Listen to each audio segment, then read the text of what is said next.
Hello friends, in this video we are going to talk about a Python language and going to see what is Python and why is Python being used in today's technology. Okay, what is a Python? Python is a simple powerful language and it is a high level programming language, and it is being easy to program a language in a simple codes itself. So it has a built-in libraries for data structures and GUI.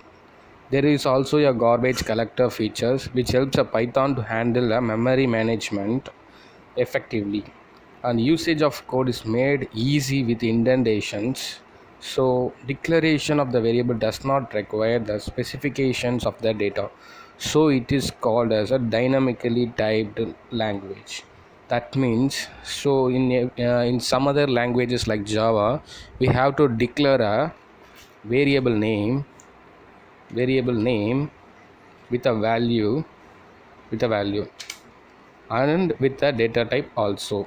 Just int. It's the first part is an a data type, and second part is a variable, and third part is a value.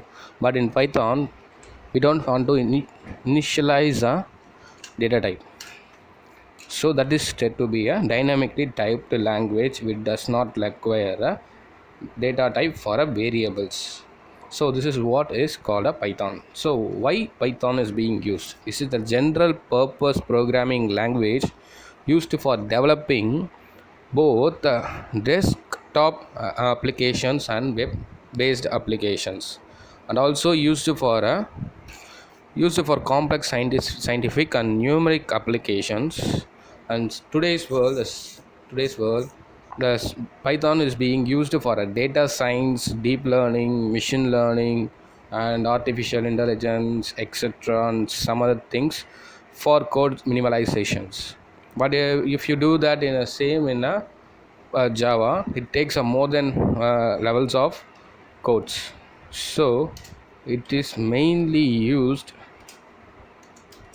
for that. So it also designed with the features to facilitate analyze data analyzations and visualization programs.